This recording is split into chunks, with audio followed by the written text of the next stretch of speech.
Voilà, bonsoir à tous. Donc, bienvenue à tous ceux qui sont là, toutes celles et tous ceux qui sont là. J'espère que vous allez bien. Bienvenue à ce quatrième webinaire. Ça devient malheureusement une petite habitude et je pense qu'il y en aura encore d'autres. Je vois Marc-André qui sourit, mais je pense malheureusement qu'il y en aura encore d'autres. Ou heureusement, parce que ça veut dire qu'effectivement, c'est le partage qu'on peut faire dans ces sessions du mercredi soir vous intéresse et tant mieux. Donc, merci encore aux intervenants, les intervenants de ce soir. Donc, vous avez, alors pour ceux qui arrivent, qui viennent pour la première fois, vous avez juste deux, trois petits commentaires là sur le slide que vous devriez voir. Vous pouvez poster vos commentaires, vos questions dans le menu converser. Donc là, il y a plein de gens qui disent bonjour. Donc, je dis bonjour à tout le monde encore une fois. Et oui, j'ai coupé la chic à tout le monde, exact, mais c'est fait exprès. Du coup, voilà, ça m'a perturbé. Donc, les sujets du webinaire de ce soir, il y a deux interventions, comme on en a l'habitude maintenant. La première intervention qui sera de Pascal Ebel du CREDOC sur les impacts de la crise sur la consommation. Donc, à peu près la moitié du temps, une petite demi-heure. Donc, vous postez vos commentaires sur le menu converser et je me ferai votre porte-parole encore une fois pour que si vous avez des questions, en fait, à la fin de la présentation de Pascal, je pourrai lui poser les questions, ce qui permettra un échange, pas vous en direct, mais via moi. Ce sera un tout petit peu plus facile à gérer. Et la seconde partie du webinaire sera à nouveau animée par Joël de Montgolfier et Marc-André Camel de Bain et compagnie. Donc le fil rouge, on va dire, de ces webinaires. Et je laisserai Marc-André et Joël présenter plus en détail, bien sûr, ce qu'ils vont échanger ce soir. Comme d'habitude également, le replay de ce webinaire sera disponible, ainsi que les présentations des intervenants, ainsi qu'une synthèse que Sylvie réalise. Merci beaucoup Sylvie, et qu'on revoit ensemble demain matin avec toute l'équipe. Donc tout ça sera disponible demain milieu ou fin de matinée sur le site et on refera un post LinkedIn, on refera une petite communication pour ceux qui, sur la communication qui n'était pas très bonne ou ceux qui ne sont pas là ce soir, puissent avoir accès à ce matériau. Alors, j'en dis pas plus, donc j'arrête mon partage d'écran et c'est Pascal qui va reprendre la main, Pascal Ebel du CREDOC, qui va donc reprendre la main pour présenter voilà, les impacts sur la consommation.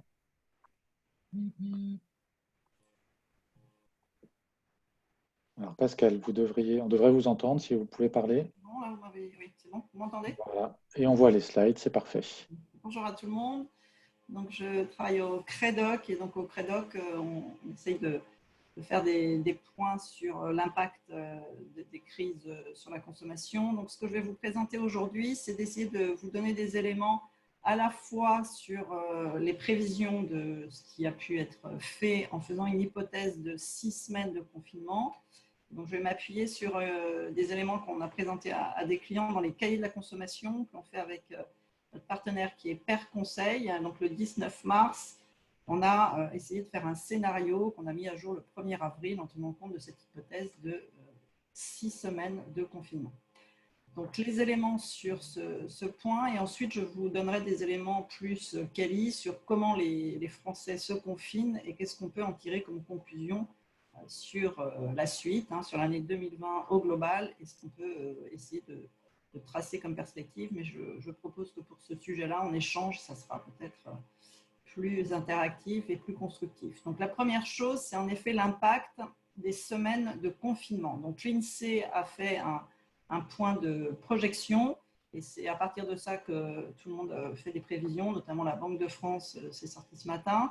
C'est qu'il y aurait sur une période où on est confiné, ils ont estimé en se basant sur des données de carte bleue dès le démarrage du confinement, puisqu'ils ont fait ça 10 jours après le confinement. Quel est l'impact global sur l'activité économique par rapport à une activité normale? Donc là, ce sont des chiffres sur l'activité au global, donc moins 4% sur les industries agricoles et agroalimentaires. Donc c'est ce secteur qui est le moins impacté. Et par contre, tout ce qui est industriel, construction, baisse beaucoup Donc, c'est un mois donné par rapport à la normale. Donc, c'est moins 89% sur la construction, moins 36% sur les services marchands et moins 14% sur les services non marchands. Donc, c'est moins 35% sur un mois de confinement par rapport à la normale. D'accord? Ça, c'est sur la partie économique globale. Si on regarde maintenant le sujet de ce soir qui est la consommation, donc on aurait en termes de dépenses des foyers français, de la même façon, moins 35% sur un mois de confinement par rapport à une période complètement normale, donc le mois de mars de l'année dernière. Et donc là, par contre, en termes de dépenses, c'est bien sur le secteur alimentaire qu'on a une croissance, plus 6%, donc au global, donc dans le champ de tout ce qui va être vendu pour l'alimentation à domicile. Et par contre, des baisses très très fortes sur le bâtiment, les services marchands, moins 60% sur toute l'industrie hors alimentation et les services non marchands, moins 34%. Donc à partir de ça, on a fait un scénario de 6 semaines de confinement, donc moins 35% sur un mois, combien ça fait au global sur l'année avec un mois et demi, donc ça serait moins 4% sur la consommation. Mais évidemment, ce chiffre est dans une fourchette qui va dépendre de ce qui va se passer à la sortie du confinement, puisqu'on sait qu'il n'y a que certaines régions et que sans doute ça ne va pas se faire tout le monde en même temps, et surtout des hypothèses de soutien aux ménages, au pouvoir d'achat, des ménages et des entreprises, et la confiance des ménages par rapport à la situation économique. Dans le scénario que l'on fait, on suppose que le taux d'épargne va être élevé en 2020, en 2021, surtout à un moment où l'économie reprendra. On va avoir un contexte qui va faire qu'on va continuer d'épargner beaucoup. Alors, simplement en termes de secteurs qui vont souffrir le plus, donc c'est en termes global sur l'année 2020, en tenant compte du premier trimestre des deux premiers mois où on était plutôt dans une économie qui était favorable, notamment parce qu'il y avait plus de pouvoir d'achat en hausse. Les secteurs qui sont les plus touchés, ça paraît évident, mais c'est tout ce qui va être lié au tourisme, mais aussi au déplacement, la mobilité, au carburant, donc dans le fait qu'on va moins bouger. Donc le transport aérien, évidemment, est très très fortement impacté, mais aussi ferroviaire. Bien entendu, le commerce de détail en dehors du secteur alimentaire, tout ce qui va être vêtements est en très forte chute. La culture aussi, dans tout ce qui est spectacle du vivant, le commerce de services, notamment tout ce qui touche l'automobile, est très fortement impacté cette année. Le e-commerce pourrait avoir eu quelques effets de substitution, mais on sait aujourd'hui que le e-commerce souffre aussi, puisque tout ce qui va être en dehors des secteurs que je viens de citer sont très fortement touchés. On va avoir une toute petite substitution à la restauration classique, mais ce n'est pas très, très développé. Et tout ce qui va être du prêt-à-porter, bricolage, etc., même s'il y a un service de livraison, ce secteur est très fortement impacté au global sur les ventes. Ce qu'il faut savoir, c'est que tous les Français n'ont pas d'Internet. Si je vous montre les courbes en évolution, même si ça a progressé dans toutes les catégories de la population, c'est une évolution en 10 ans du pourcentage d'acheteurs sur Internet. Vous voyez que chez les plus âgés, on n'est que la moitié des 60 à 74 ans qui achètent sur Internet. Alors, on peut faire l'hypothèse que pendant le confinement, ils ont été incités à le faire un peu plus et donc qui continueront après, mais on a quand même une grosse partie qui n'a pas les capacités à acheter sur Internet. Toute cette partie de la population ne peut pas acheter sur Internet. En termes de comment se situent les Français, donc il y a une étude qui a été faite par Philippe Moati, qui s'est faite à la dernière semaine du mois de mars, enfin l'avant-dernière semaine du mois de mars, sur 4000 individus. Là, ce sont que les 18-75 ans. Donc, on a une grosse partie qui est quand même donc soit des retraités, mais aussi beaucoup de chômeurs, beaucoup d'inactifs, 42%. Et on a une partie de la population qui travaille et qui continue de sortir, les 18% qui sont dans le monde médical, dans le monde de tout l'entretien. Et on a 16% d'individus qui sont en télétravail. Il y a d'autres chiffres qui donnent plutôt 12%, donc ça dépend un peu des enquêtes. Et on a quand même 25% de gens qui sont complètement touchés par une baisse de revenus en étant en chômage ou en chômage partiel. Donc évidemment, sur le pouvoir d'achat, il va y avoir un impact dans les mois à venir, même si pendant le mois d'avril et le mois de mars, ceux qui ont encore des revenus épargnent beaucoup plus que ce qu'ils font d'habitude. On a chiffré au total de tout ce qu'on ne peut pas consommer, c'est 25% de la consommation, de ce qui est impossible de dépenser. Aujourd'hui, c'est 25% de ce qu'on dépense, donc forcément qui va se reporter pour ceux qui n'ont pas de baisse de revenus vers des liquidités. On sait qu'aussi en termes d'épargne, et ça faisait déjà plus de 6 mois que c'était déjà comme ça, on ne fait pas des placements sur des assurances vie ou des placements financiers, on fait beaucoup de liquidités. Les comptes courants n'avaient jamais autant explosé qu'avant la crise. Donc pendant la crise, ça va évidemment se développer de cette façon-là. Sur ce qui est en hausse, donc on l'a vu tout à l'heure dans les prévisions de l'INSEE, c'est les dépenses d'alimentation à domicile, donc une hausse qui est liée au fait qu'on va avoir un déport de tout ce qui est fermé, et ça peut faire augmenter un peu les budgets, puisque quand on a de la restauration à l'école, pour les enfants, il y a des aides de l'État, et là, vous êtes obligé de dépenser plus, ça vous coûte plus cher à la maison, et évidemment, pour tous ceux qui ne travaillent pas, qui sont en télétravail, on est avec beaucoup plus de repas à domicile. Donc ça, c'est certain qu'il y a des évolutions fortes. Ce qui va pouvoir être reporté sur le second semestre, si on n'a pas un confinement qui revient, une seconde vague, et si on peut se redévelopper comme dans les sorties comme avant. On sait qu'en Chine, il y a eu juste à la sortie du confinement une hausse de la consommation d'alcool, donc des repas festifs. Il peut y avoir cet effet de report et donc de développement qui se passe à ce moment-là. On aura aussi des reports sur des choses qui manquaient, qui n'ont pas pu être achetées, sûrement que tout l'équipement numérique, mais aussi le bricolage, les machines à coudre, etc. On va avoir une hausse des dépenses au moment où on pourra refaire des achats.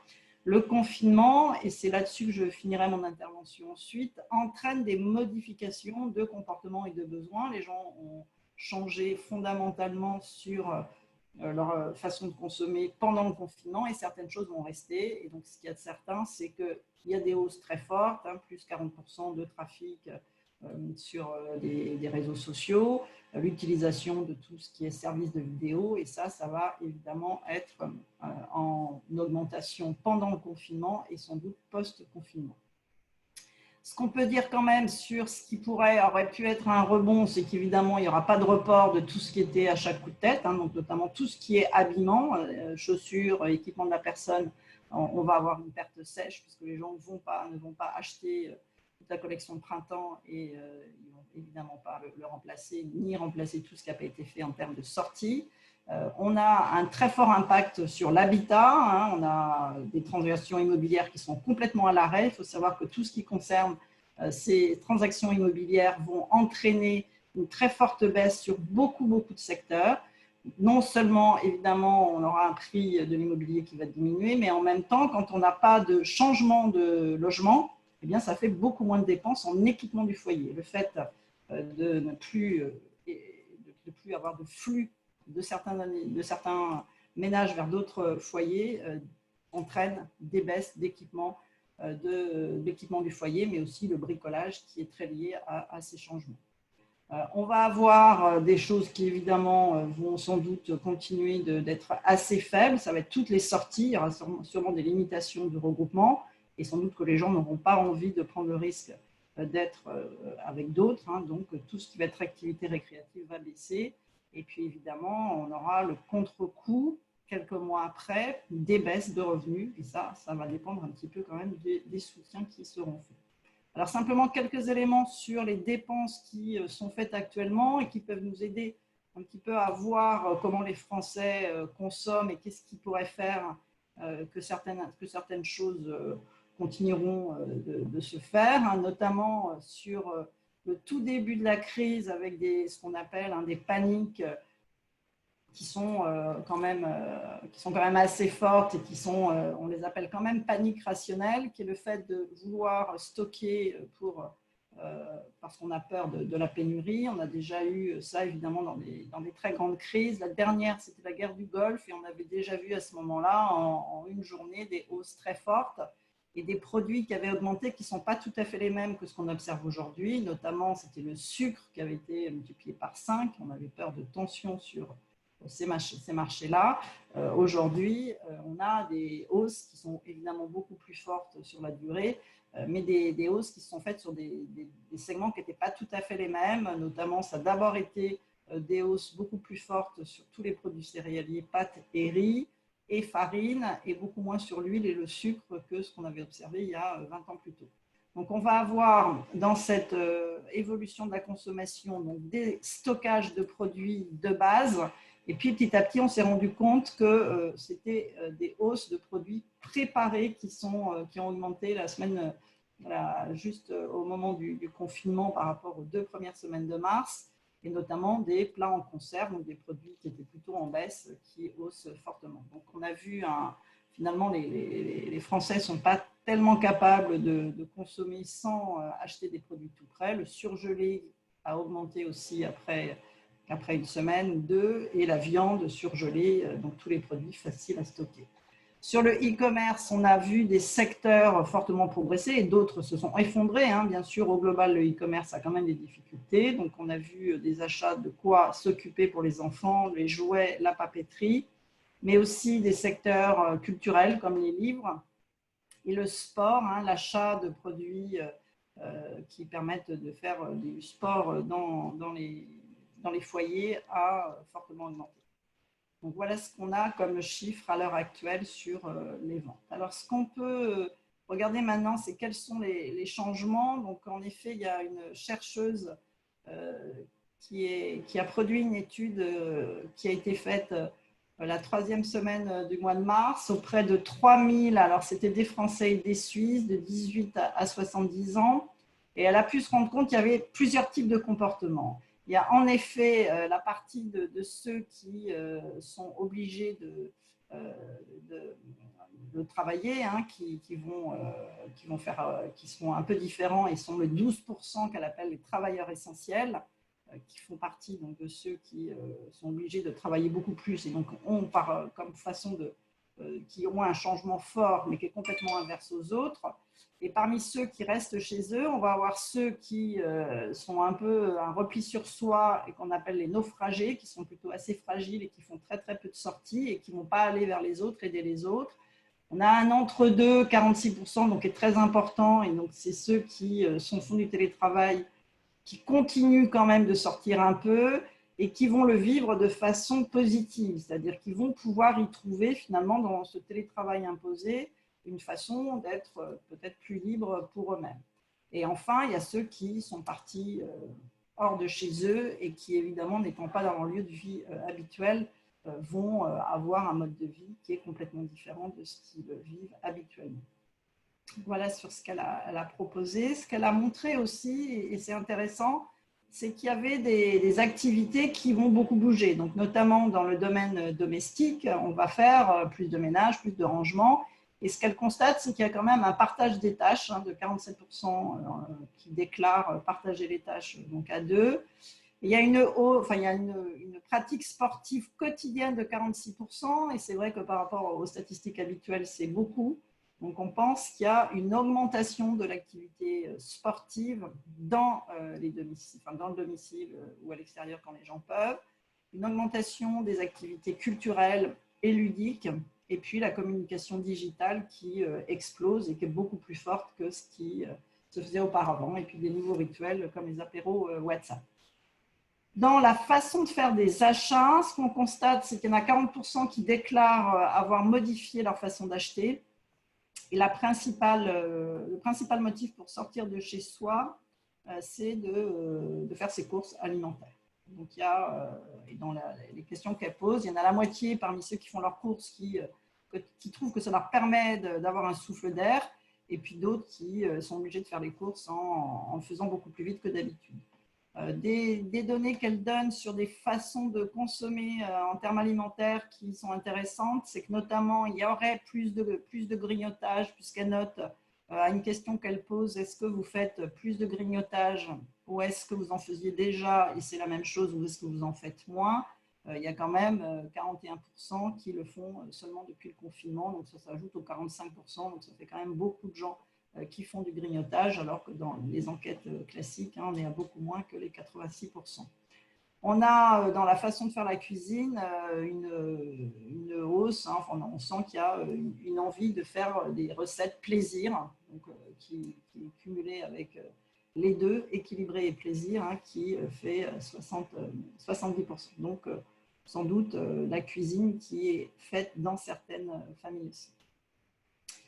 Donc voilà, pour conclure, ce qu'on a pu dire sur ce sujet, c'est qu'évidemment, la partie numérique va sans doute s'installer un peu plus, notamment par du télétravail qui, dans les secteurs où ça continuera, où l'activité sera bonne, sera sans doute plus mise en place. Donc forcément, la conséquence, c'est moins de mobilité. À partir du moment où le télétravail, ça va donner un coup d'accélérateur au télétravail, donc ça va évidemment ralentir des secteurs comme le transport.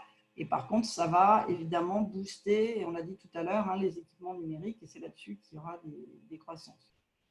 Une hypothèse qui est faite, et je vous ai mis un graphique, c'est quand il y a une crise forte, on le voit, on l'a vu dans la crise économique de 2008, c'est que souvent, ce qui s'installe, et ça permet d'accélérer ce qu'on appelle les signaux faibles ou des choses qui bougeaient à peine, et ça peut donner un coup d'accélérateur. Donc, c'est le cas évidemment pour le télétravail, mais c'est aussi, ça pourrait être le cas sur les achats locaux. C'est un critère qui avait beaucoup augmenté depuis la dernière crise économique.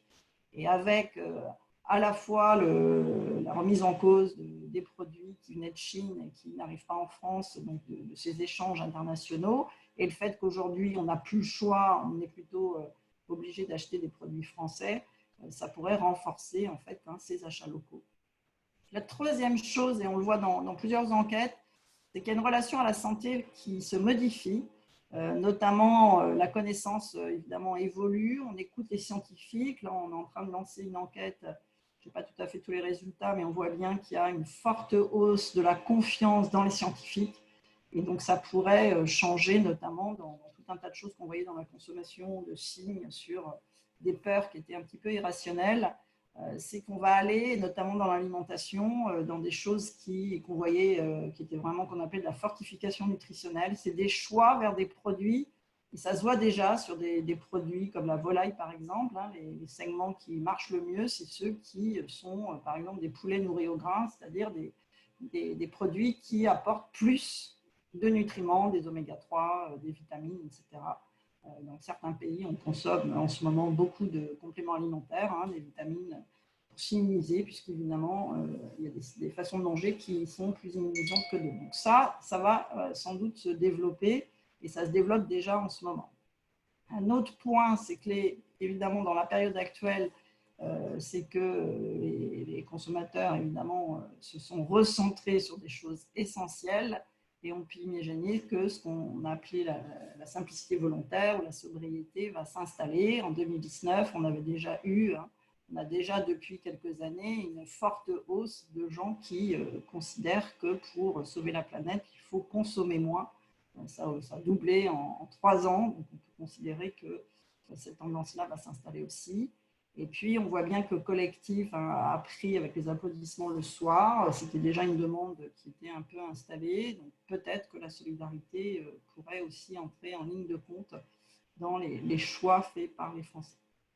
Voilà, je vous remercie. J'espère que je n'ai pas été trop longue. C'est parfait, Pascal. Merci beaucoup. Un grand merci. Une petite question très rapide, en fait, sur le nom de la chercheuse suisse, je crois. Oui, c'est ça. Je vous mettrai peut-être, je vous enverrai le diaporama avec le Oui. lien vers l'article. Donc, c'est Fanny Paris. Fanny Paris. Qui travaille à Genève. Très bien. Merci beaucoup. Est-ce que moi j'avais juste une petite question, parce qu'il n'y a pas trop de questions là dans le fil de conversation, à part un bravo de différentes personnes. Moi j'avais juste une question justement sur le pouvoir d'achat et le ressenti des consommateurs sur l'inflation, enfin sur le prix les prix. Il y a de plus en plus de ressenti d'inflation. Quand on regarde des chiffres qui sortent de IRI ou Nielsen, Kantar, il n'y a pas d'inflation ou très peu. Est-ce que vous avez quelque chose de particulier là-dessus? Non, alors en effet, moi j'ai vu les articles sur ce qui sort des panels. Hein. Il n'y a pas d'inflation notée dans les prix, mais il y a une différence entre des prix produits en comparant l'évolution d'un produit précis, mais il y a une différence par rapport à l'inflation réelle du consommateur qui est liée en fait à son panier d'achat, qui est en fait ce que lui va acheter en vrai. Et donc dans sa dépense globale en alimentation, il peut y avoir en effet une inflation qui est quand même réelle parce que vous êtes moins pris en charge pour la restauration d'entreprise ou la restauration scolaire, donc vous dépensez plus. Mais aussi, en ce moment, c'est vraiment une question d'offre. Hein. Vous n'avez pas le choix, vous êtes obligé d'aller dans le circuit qui est le plus près de chez vous. Et donc, ça a été chiffré, hein, il n'y a que 6% des Français qui habitent à moins de 5 minutes d'un hypermarché. Donc, forcément, vous ne faites plus vos courses dans les mêmes lieux. Ce qu'on avait observé dans les courses, hein, c'était une hausse du nombre de magasins fréquentés. Donc là, évidemment, vous êtes tombé qu'à un seul. Quand on cherchait plusieurs circuits, en fait, on s'était rendu compte que ça permettait en effet d'arbitrer et d'aller vers des circuits pour certains produits qui étaient moins chers, etc. Donc évidemment, en ce moment, comme vous êtes contraint, vous allez dans un petit supermarché, on le voit bien dans les parts de marché qui ont beaucoup augmenté, c'est les markets, hein, les supermarkets qui progressent beaucoup. Ce n'est pas les grands hyper hein, qui chutent. Hein. Auchan va perdre des parts de marché. Donc, c'est les intermarchés, les systèmes qui progressent. Et forcément, en allant dans des petits magasins, vous avez des prix par rapport à un hypermarché qui sont un peu plus élevés. Donc, en fait, l'inflation moyenne du consommateur est plus forte. Mais par contre, les prix qui sont comparés chez Kantar dans les panels, il n'y a pas d'évolution sur un même produit dans un même circuit. Merci beaucoup, Pascal. Je vais juste vous demander de fermer votre présentation, d'arrêter le partage d'écran pour pouvoir laisser la main. Merci beaucoup. Pour pouvoir laisser la main. Donc encore un grand merci. Vous êtes bien évidemment invité à rester jusqu'à la fin. Marc-André est super rapide, donc il a déjà repris la main. Marc-André et Joël, j'ai ouvert ton micro également. Marc-André, tu ne l'as pas, mais je vais te le remettre. Hop. Voilà, c'est fait. Et Joël, normalement, tu as le micro ouvert. Oui. Oui, je pense que c'est bon. Super. Est-ce que tout le monde voit la version écran plein Oui. de la présentation? Ok, oui, impeccable. Ça marche. Merci beaucoup, Xavier. D'abord, bravo et merci à Pascal. C'était extrêmement clair et lumineux les différents points que nous avons vus. Xavier, tu nous as demandé de continuer en fait un peu sur la lancée du dernier webinaire et d'essayer de réfléchir avec les exemples que nous voyons à travers le monde, réfléchir à un peu comment on se prépare à l'étape d'après. Essayons d'être positifs. Pascal parlait tout à l'heure d'hypothèse de confinement de 6 semaines. Je ne sais pas si ça sera 6 semaines. Moi, j'ai un peu peur que ce soit un petit peu plus long pour nous que 6 semaines. Mais en tout cas, ce qui est certain, c'est qu'à un moment, il faut qu'on sorte de cette crise. Il faut qu'on commence à préparer l'étape d'après. Et donc, je voudrais commencer juste par remettre à l'écran une planche que j'avais partagée la dernière fois quand on parlait de la situation chinoise. Ceux d'entre vous qui étaient au webinaire se souviendront en fait des 3 scénarios de sortie de crise qu'on imagine. Il y a le scénario 1, rappelez-vous, c'était un peu le scénario que la Chine essayait de viser, c'est-à-dire une phase de suppression très forte de la propagation du virus par le confinement, un confinement extrêmement sévère en Chine, qui sera suivi par des mesures de contrôle. Mais l'idée, c'était on fait le maximum dans un laps de temps relativement rapide pour essayer d'éviter de pénaliser l'économie trop longtemps. Et ensuite, on pourra sortir et revivre normalement. Ça, c'est le scénario 1. Le scénario 2, c'est le scénario qui est plus proche de ce qu'on vit en Europe, c'est-à-dire une suppression qui est moins féroce que ce que le gouvernement chinois a appliqué, qui va prendre plus de temps par définition. Elle a commencé un peu plus tard dans certains pays, pas dans tous, mais dans certains pays. Elle va prendre potentiellement un peu plus de temps. L'espoir, c'est qu'on arrive à une situation où, par des mesures de contrôle et un déconfinement progressif, on arrive à contrôler les choses. Le scénario 3, c'est le scénario que personne ne veut, auquel personne n'aspire en fait, mais qu'on doit quand même considérer.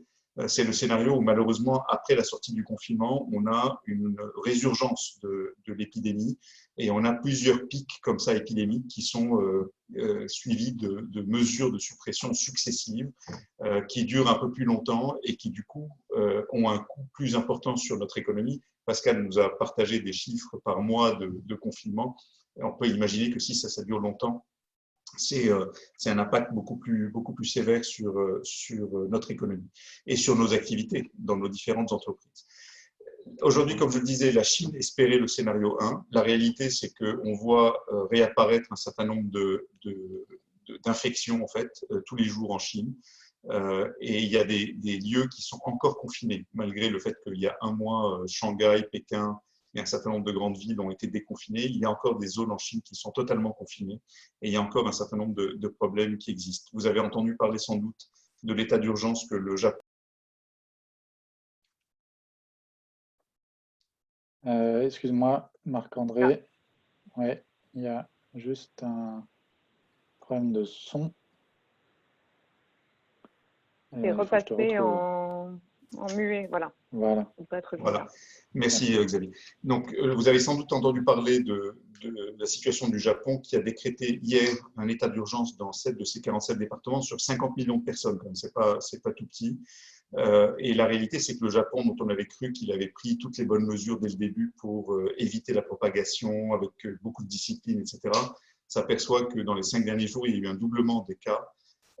Et du coup, ils ont décrété l'état d'urgence. C'est pas forcément le confinement le plus absolu, hein, c'est pas le confinement à la chinoise, mais ils ont forcé la fermeture de tous les commerces non essentiels. Donc tous les grands magasins sont fermés, tous les commerces non alimentaires, non essentiels sont fermés, et on est reparti. Donc, je dis ça simplement pour dire c'est pas encore sûr qu'on soit obligatoirement dans un scénario 1 ou 2 en Europe. Probablement 2, de toute façon pas 1. Et c'est important en fait que le déconfinement soit bien pensé et bien travaillé. Alors, néanmoins, sans savoir exactement comment ça va se passer, ce qui est important pour nos entreprises, qu'elles soient dans les consumer products ou qu'elles soient dans la distribution, c'est qu'on se mette à réfléchir en avance, en même temps qu'on gère l'urgence de la crise, qu'on réfléchisse maintenant à la sortie. Et sur cette planche-là, vous avez il y a les deux objectifs en parallèle. En anglais, on a dit act now, donc agir tout de suite pour protéger et gérer les business de tous les jours. C'est ce qui se passe depuis le début de la crise en France. Donc, qu'on soit un fabricant, qu'on soit un distributeur, l'urgence a été de créer des cellules de crise, de faire en sorte que, on arrivait à nourrir la population, qu'on arrivait à se fournir en produits, qu'on arrivait à gérer le staffing et les pénuries potentielles en personnel. Donc ça, c'est ce qui a occupé 95%, voire 100% en fait, des énergies dans les premières semaines. Nous, ce qu'on dit, c'est qu'à partir de maintenant, même si on est en plein milieu de la bataille, qu'on n'a pas atteint le pic épidémique encore, il est important qu'il y ait des ressources dans chacune des entreprises qui soient dédiées à la planification de la sortie. Et pour nous, la planification de la sortie, elle va avoir 2 étapes. Il y a une première étape qu'on a appelée recover, la guérison. Et là, la question, c'est comment se préparer à mobiliser les ressources, rétablir une forme de pertinence client, réactiver la supply chain, redémarrer un certain nombre de systèmes qui ont été mis en pause, les systèmes de promotion, d'approvisionnement, les systèmes de pricing, etc. Tout ça doit être remis petit à petit au travail et ça va prendre du temps. Ça va prendre, si jamais il n'y a aucune secousse nouvelle, s'il n'y a aucune résurgence de l'épidémie, ça va prendre quelques semaines, peut-être un mois et demi.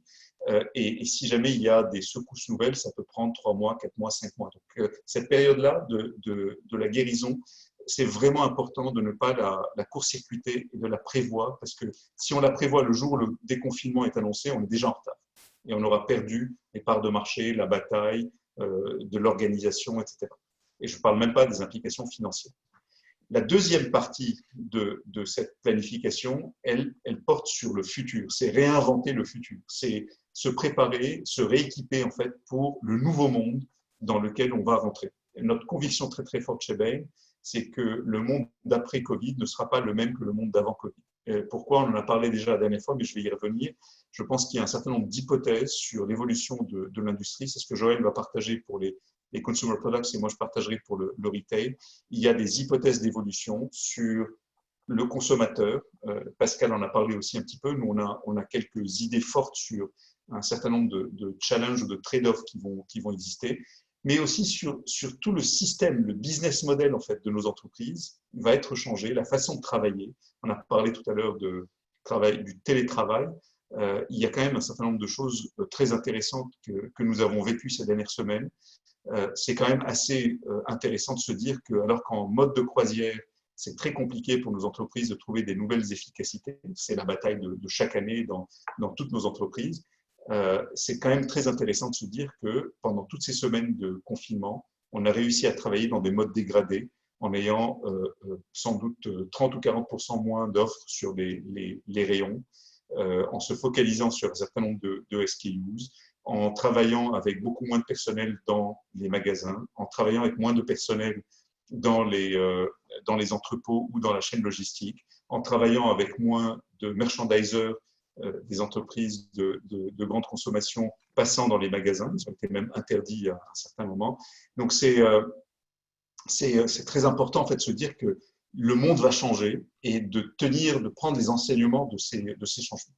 Et tout ça, au total, en fait, si je me mets 2 minutes dans les chaussures de chacun des managers qui doit gérer ces changements, c'est une quantité inégalée, jamais vue dans les 5 ou 6 dernières décennies de business.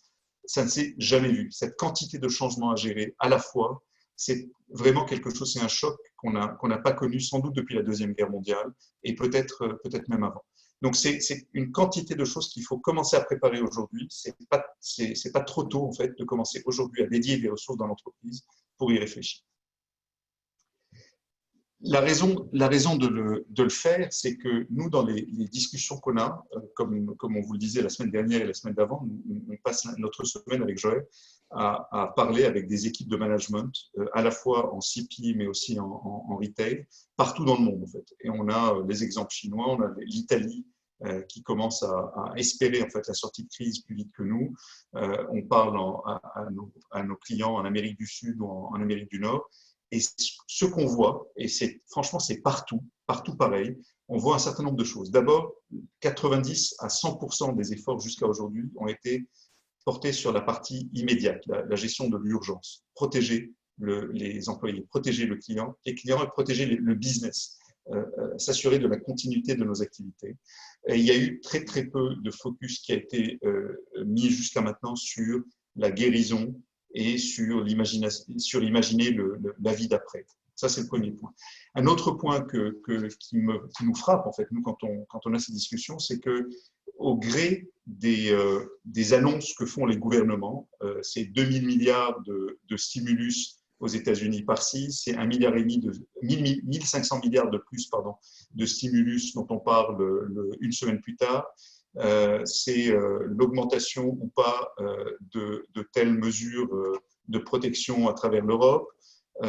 Au gré de ces annonces qui sont faites, d'un coup, les scénarios des entreprises changent. Et en fait, l'impact, il est vraiment top-down. En fait, on a l'impression en fait, qu'il y a un optimisme qui est créé, donc les scénarios deviennent d'un coup plus optimistes. La réalité, c'est que moi, j'ai encore du mal à voir dans les scénarios chez mes clients à moi, des vrais scénarios worst case.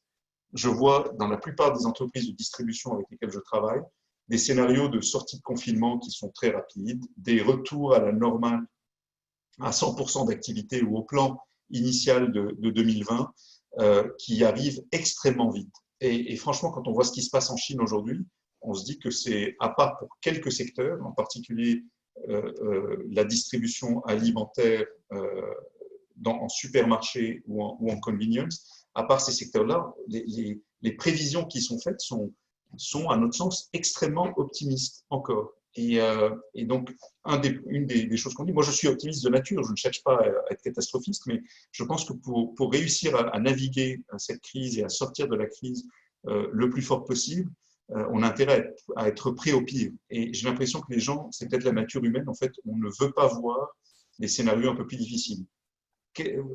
Pascal parlait tout à l'heure de 4% par mois de baisse de PIB en France. Et si jamais ça durait 3 mois, ou 4 mois, ou 5 mois, qu'est-ce que ça veut dire sur le business des fabricants? Qu'est-ce que ça veut dire sur le business des distributeurs?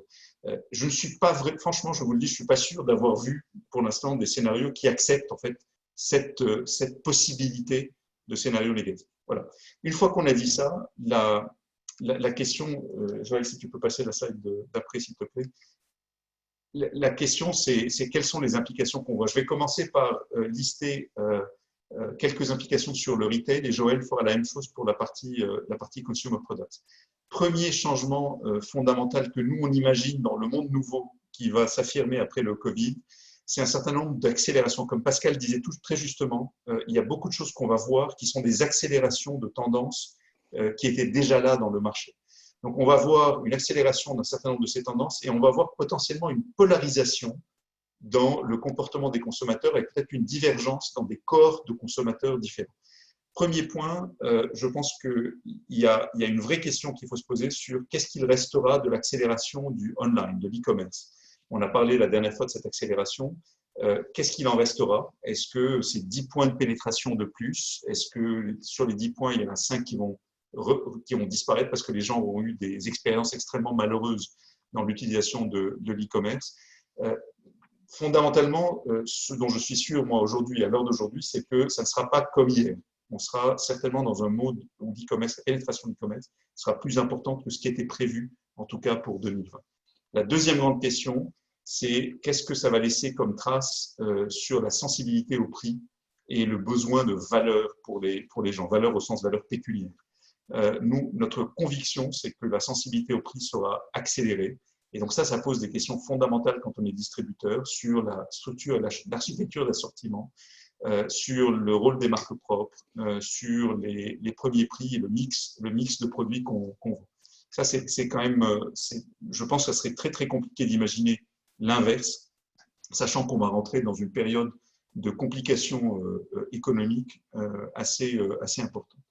Et la troisième piste dont on est certain chez les clients, c'est une attention soutenue à tous les problèmes de santé, à la sustainability, en fait, à la responsabilité sociale, etc. Donc, premier point, c'est le chapitre consommateur. Il y a encore plein de tendances, on a mis que celles dont on était absolument sûr qu'elles vont jouer un rôle. On pourrait parler aussi des marques et de l'attention, l'attractivité des marques pour les consommateurs.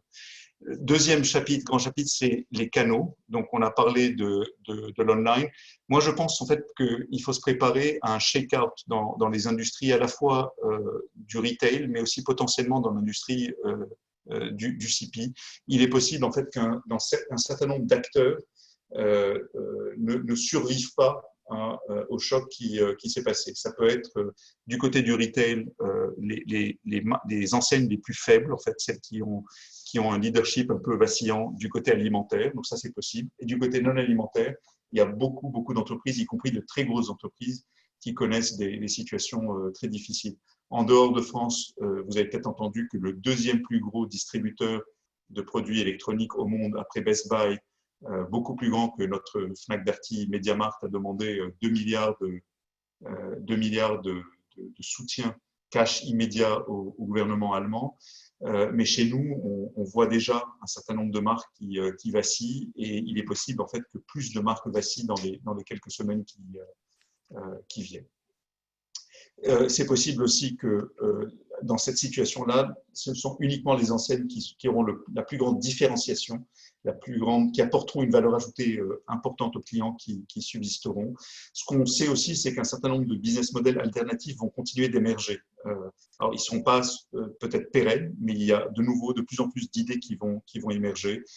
Les consommateurs risquent de s'éloigner du concept de propriété, d'achat, et vont peut-être favoriser plus des concepts d'usage, de location, etc. Troisième grand bloc qu'on peut voir, c'est tout ce qui est autour de la supply chain. Jusqu'à maintenant, les 15 dernières années, toutes les entreprises de distribution ont fait tous les efforts possibles. Elles ont été aidées d'ailleurs par le fabricant, tous les efforts possibles pour réduire au maximum les coûts de supply chain et avoir l'efficacité la plus importante dans la supply chain. Aujourd'hui, je suis pas sûr en fait que cette efficacité à tout crin soit le mot d'ordre. Je pense qu'il va falloir retrouver un peu de flexibilité, quitte à réinvestir et à ce que la supply chain coûte un peu plus cher. Qu'est-ce que ça veut dire? Ça veut dire qu'on va peut-être réfléchir à l'assortiment et à la taille de l'assortiment.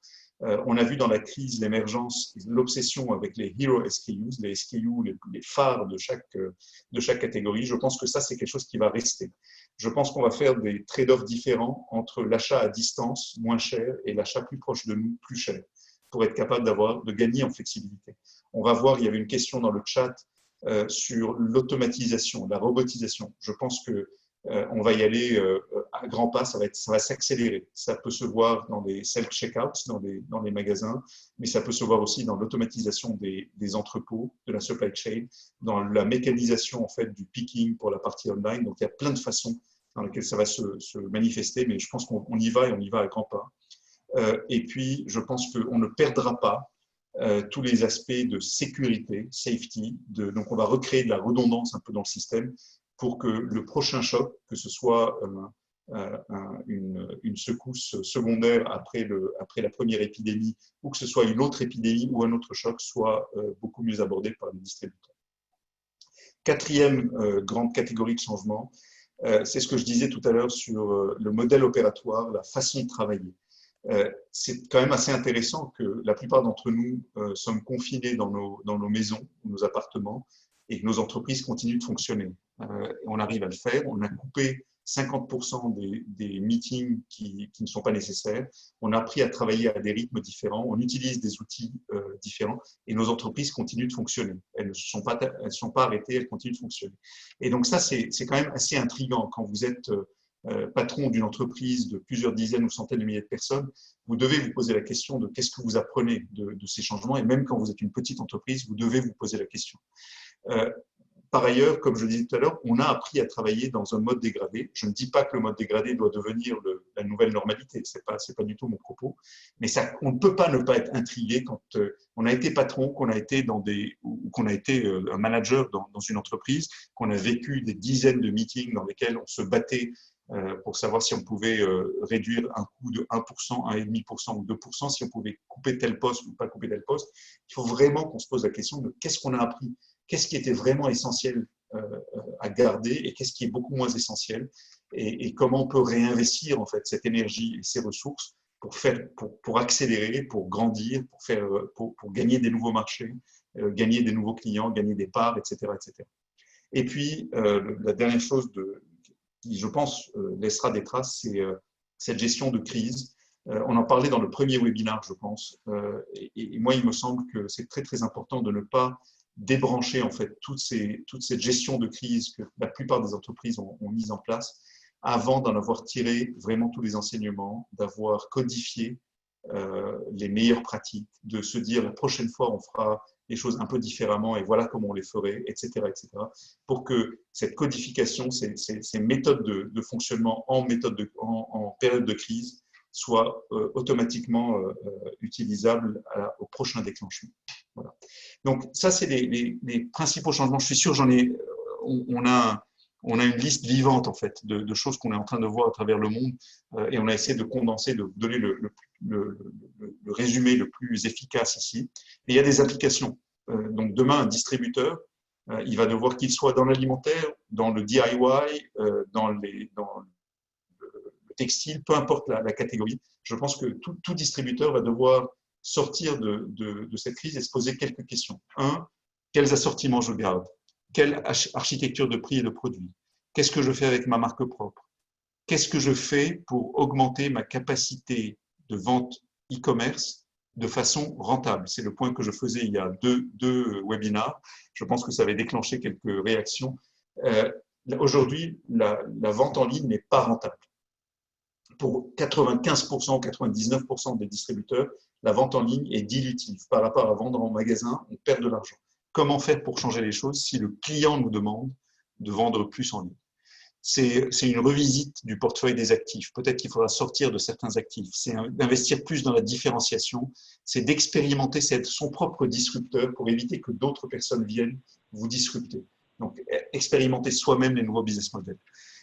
C'est repenser le footprint de sourcing et de manufacturing. Est-ce que je pense qu'il y a une prime au local. Pascal en parlait tout à l'heure aussi.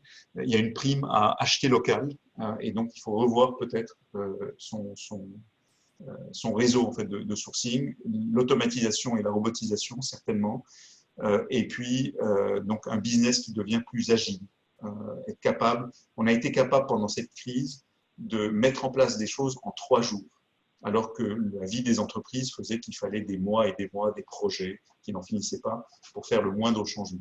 Aujourd'hui, on a fait des changements en 3 jours, en 1 semaine, en 15 jours. Et cette agilité-là qu'on a été capable d'avoir en mode de crise, il faut absolument qu'on l'intègre dans le fonctionnement de nos entreprises pour être capable d'aller plus vite tout le temps. Parce que le rythme de nos sociétés est en train de s'accélérer, les besoins de nos clients changent de plus en plus vite. Et en fait, il faut que de cette crise effroyable que tout le monde a vécue, il sorte en fait un certain nombre de choses très positives. Moi, je suis convaincu que ça sera un moment de renaissance en fait pour pas mal de distributeurs.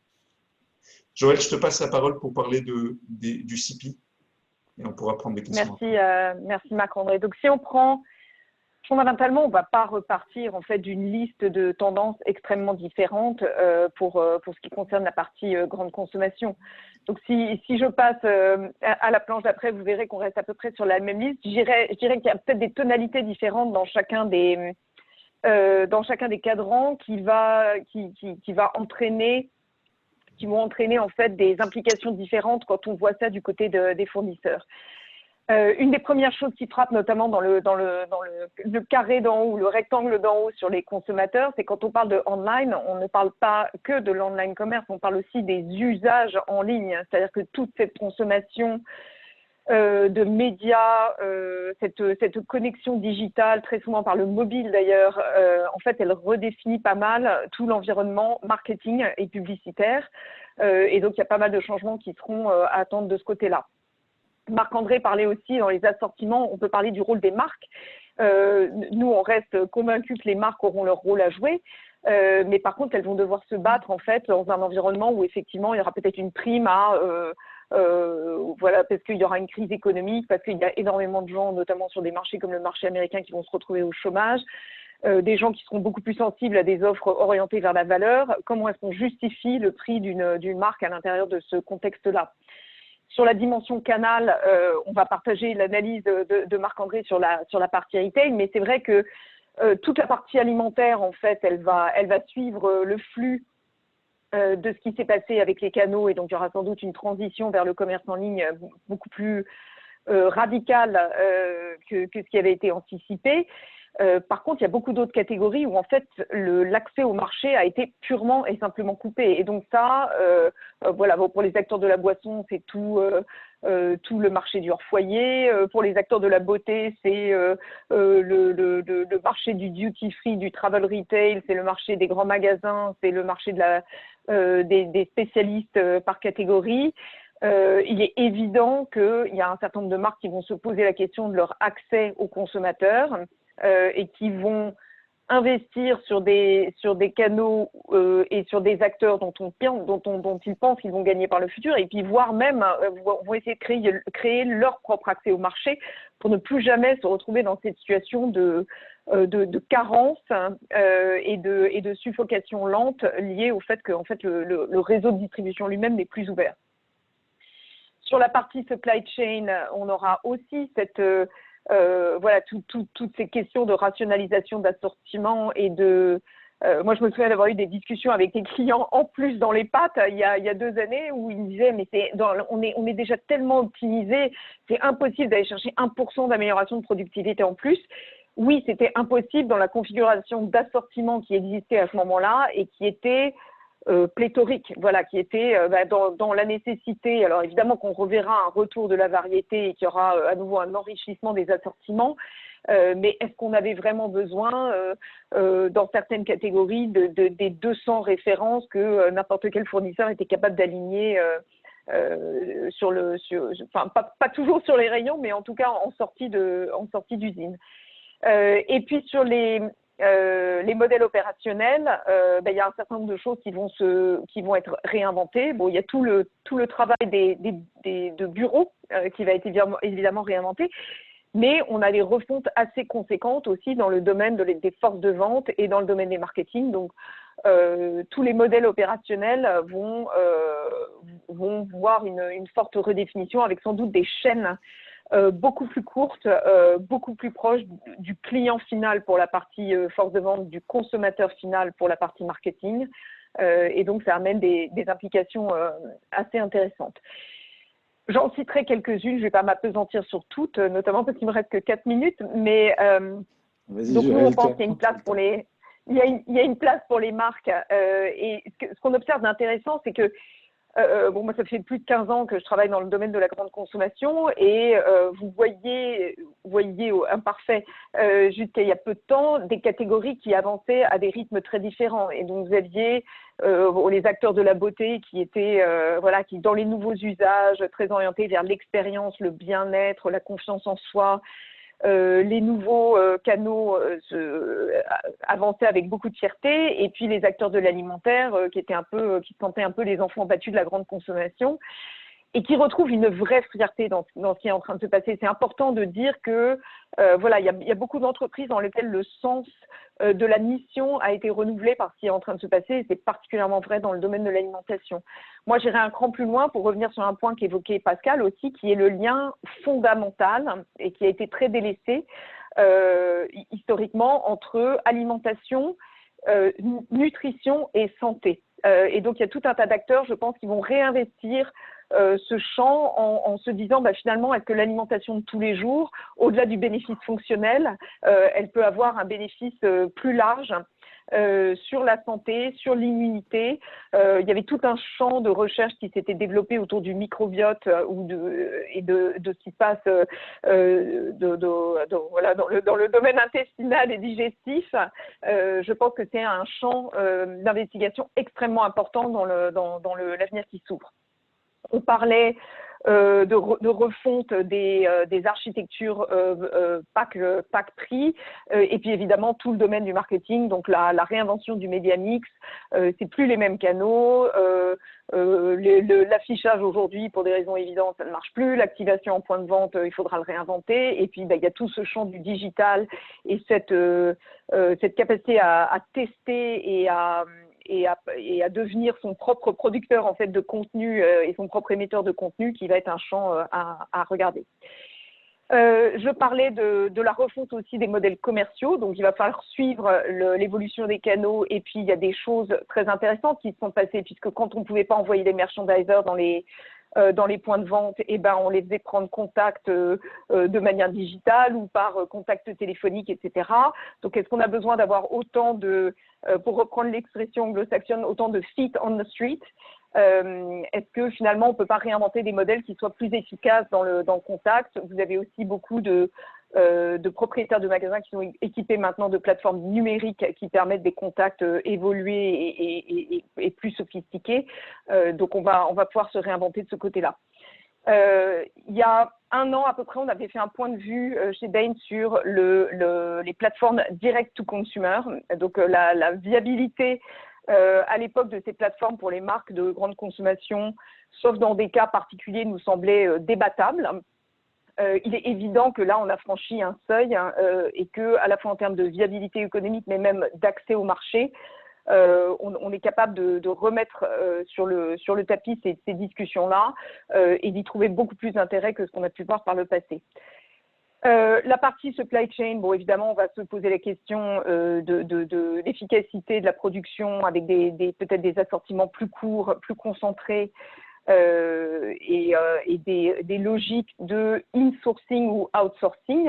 Est-ce que finalement on choisit des co-packers qui vont nous garantir une certaine forme d'efficacité, ou est-ce qu'on continue à garder ça en interne pour avoir plus de sécurité d'approvisionnement? Donc ça, c'est un champ d'investigation. Dernière chose, plus dans le domaine de la logistique, si on commence à passer en direct to consumer, il va falloir optimiser le dernier kilomètre. Donc comment est-ce qu'on fait pour inventer des modèles de distribution avec peut-être des tailles de livraison de plus en plus petites.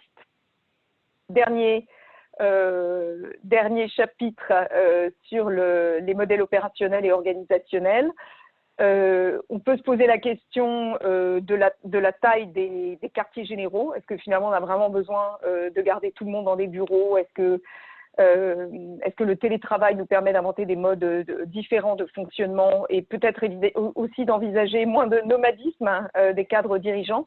On était quand même dans des industries qui étaient dans une industrie qui était assez régionalisée, si ce n'est mondialisée. Il y avait énormément de déplacements. Est-ce qu'on peut réinventer des choses qui soient peut-être plus vivables dans le court terme et plus responsables?